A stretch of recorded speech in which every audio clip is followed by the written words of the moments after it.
지난 20년간 한국의 은행주들을 끈질기게 괴롭혀온 저주가 하나 있었습니다. 그런데요, 최근에 한 금융 대기업이 드디어 이 저주를 깨뜨렸다고 합니다. 과연 어떻게 한 걸까요? 자, 오늘 집중 분석해볼 이야기는 바로 KB금융그룹이 어떻게 한국 금융시장의 판을 바꾸고 있는지 그 흥미진진한 이야기입니다. 바로 시작하죠. 이야기를 제대로 이해하려면 먼저 수십 년 동안 KB금융뿐만 아니라 한국은행 전체를 짓눌러왔던 문제가 뭔지부터 알아봐야 합니다. 네, 말 그대로입니다. 몇 년, 아니 수십 년 동안 투자자들은 한국 은행들이 가진 실제 자산 가치보다도 훨씬 낮은 가격표를 매겨왔습니다.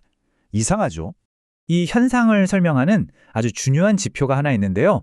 바로 주가 순자산 비율, 우리가 흔히 PBR이라고 부르는 겁니다. 바로 이 PBR이 저주의 실체입니다. 그러니까 회사가 가진 순자산이 100원이라면 주가도 100원이어야 PBR이 1이잖아요? 그런데 수십 년간 한국 주요 은행들은 이 PBR이 0.3에서 0.5 사이, 그러니까 제 가치의 절반도 인정받지 못하는 상황에 꽉 갇혀 있었던 겁니다. 자, 그럼 이런 지긋지긋한 저주를 깨려면 엄청난 힘이 필요했겠죠? KB금융은 그 힘을 바로 압도적인 역사적인 실적에서 찾았습니다. 2025년 KB금융이 정말 놀라운 실적을 발표합니다. 순이익이 얼마였냐면요. 무려 5조 8,430억 원. 이게 어느 정도냐면 가로 전년보다 15% 이상이나 껑충 뛰어오른 숫자입니다. 근데 이 성장의 내용을 뜯어보면 더 흥미로운 점이 보입니다. 그냥 이자 장사만 잘한 게 아니라는 거예요. 오히려 비이자익 부문이 더 가파르게 성장했죠. 이건 사업 구조가 훨씬 더 다각화되고 튼튼해졌다는 아주 좋은 신호거든요. 네, 보시는 것처럼 KB증권 같은 비은행 자회사들의 기여도가 크게 늘었죠. 이렇게 균형 잡힌 포트폴리오는 혹시 모를 금리 충격에도 회사가 흔들리지 않게 막아주는 아주 든든한 방어패 역할을 해줍니다. 하지만 솔직히 이익만 많이 낸다고 저주가 풀리진 않았을 겁니다.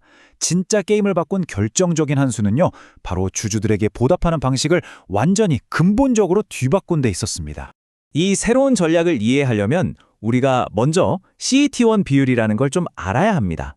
간단히 말해 은행이 얼마나 튼튼한지 재무 건전성을 보여주는 핵심 성적표라고 보시면 돼요. 여기서 KB금융이 아주 명확하고 어떻게 보면 정말 파격적인 원칙을 시장에 딱 던집니다. 우리는 CET1 비율 13%는 무슨 일이 있어도 지킨다. 그리고 그 이상으로 벌어들인 돈은 단 한 푼도 남김없이 전부 주주님들께 돌려드리겠습니다. 바로 이거였어요. 그리고 2025년 말 실제로 그들의 CET1 비율은 목표치인 13%를 훌쩍 넘은 13.79%를 기록합니다. 그 결과가 뭐였을까요? 2026년에 무려 2조 8,200억 원이라는 어마어마한 규모의 주주 환원 계획이 실행된 겁니다. 그런데 이게 끝이 아니었습니다. 진짜 시장을 놀라게 한 비장의 카드가 또 있었죠. 바로 한국의 개인 투자자들을 대상으로 한 세금이 전혀 없는 새로운 형태의 배당이었습니다. 생각해보세요. 15.4%나 되는 배당소득세가 사라진다? 이건 정말 엄청난 겁니다. 주식을 단순히 사고 파는 대상이 아니라 마치 꼬박꼬박 연금이 나오는 것처럼 길게 보고 보유하게 만드는 강력한 동기가 생긴 거죠.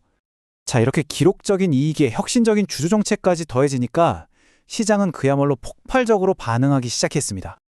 그리고 마침내 그 수십 년간 깨지지 않던 장벽이 무너졌습니다. 역사상 처음으로 KB금융의 PBR이 그 상징적인 숫자 1.0의 문턱을 넘어선 겁니다. 저주가 풀린 순간이죠. 한 증권사 분석 리포트의 표현을 빌리자면 이건 그냥 주가가 오른 게 아니에요. 싸고 좋은 주식에서 이제는 성장 가능성까지 갖춘 가치 있는 주식으로 시장이 바라보는 시선 자체가, 즉 회사의 위상이 근본적으로 바뀌었다는 뜻입니다. 이런 인식의 변화는 곧바로 행동으로 나타났습니다.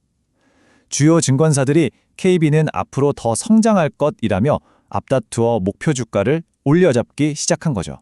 좋습니다. 그럼 이 중요한 장벽을 넘어선 지금 KB금융의 미래는 과연 어떤 모습일까요? 앞으로의 길은 크게 두 갈래로 볼 수 있습니다. 하나는 지금의 좋은 흐름을 타고 주가 20만 원까지 달려가는 긍정적인 시나리오고요. 다른 하나는 혹시 모를 경제 위기라는 암초를 만나 주주 환원 정책에 브레이크가 걸리는 리스크 시나리오입니다. 특히 우리가 계속해서 눈여겨봐야 할 변수는 바로 국내 부동산 시장이 얼마나 안정적으로 유지되느냐, 그리고 롤러코스터를 타는 원달러 환율입니다.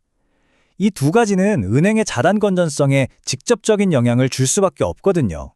물론 이런 위험 요인들이 있긴 하지만 시장의 전반적인 전망은 여전히 밝습니다. 2026년에도 KB금융이 또 한 번 기록을 갈아치우면서 대한민국 금융사 최초로 순이익 6조 클럽에 가입할 거라는 기대가 아주 높습니다. 그래서 마지막으로 이런 질문을 던지게 됩니다. KB금융이 보여준 이 놀라운 성공, 이게 과연 한국 금융계를 짓누르던 코리아 디스카운트라는 오랜 저주를 완전히 끝내버릴 새로운 표준이 될까요? 아니면 그저 한 회사의 아주 특별한 성공 사례로만 남게 될까요? 이 질문에 대한 답은 앞으로 시장이 보여줄 겁니다.